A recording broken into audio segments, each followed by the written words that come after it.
In light of that incident on Folly Beach, we wonder just what are the rules when it comes to permits. On this trial Tuesday, attorney David Aylor, the man who fights for truth, justice, and the American way, is here with all the facts. Counselor, thanks so much for being here. We appreciate it. Thank you for that introduction. You're very welcome. Now, you yourself have dabbled in party planning.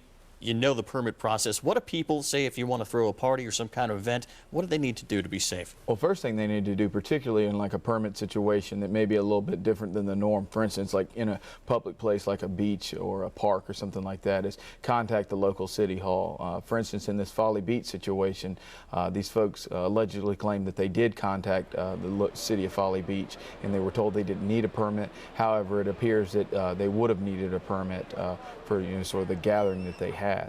You want to do something like that ahead of time because a lot of times there's a couple-step process. Sometimes it includes even getting approved by a local council, that sort of thing, to even be able to actually get the permit before the event occurs. Where do you draw that line between, let's say, a medium to large get-together and something like this where you need a permit?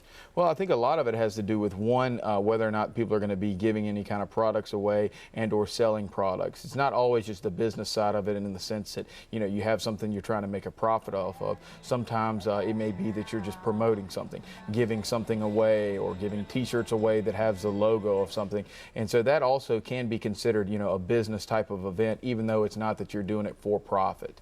So, in those situations, you got to see what that city considers it to be, whether that would be something that you would need to have a permit for, or that would rather just be considered like a, a get-together, like a family get-together or a friends get-together, something like that. And different cities, important, different cities and different towns have different numbers of people that will constitute what you need and when you need to get a permit. Is that correct? Absolutely. And if you have an event that you're promoting and you're trying to get more people, obviously it's better to be safe than sorry because, a lot of these things spread by word of mouth, social media, things like that. So they start to grow.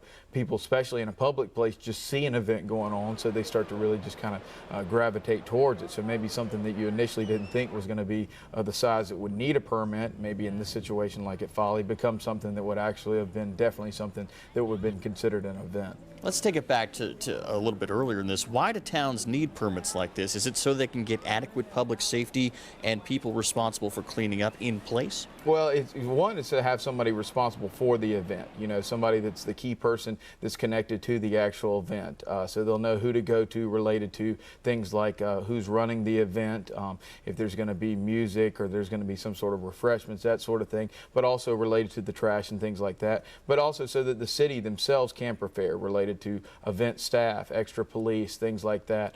So there's really a number of reasons, both privately for the people that are having the event, but also publicly for the city themselves. And can anybody file for one of these permits? Absolutely. Obviously, if you know what you're doing, it's probably going to make the city feel a lot more comfortable if you've done these type of things before. Yeah. So a lot of times that's where having a private party planner, having someone like that involved will help. But whatever you do, you just got to do it ahead of time, because what happened a lot of in these situations, people try to work backwards. They're getting down to the line, they realize they may not have done it yet, and then it's too late. I hate to have you speculate, but with this case going forward, how do you see it playing out in the court system between Folly Beach and these two private companies?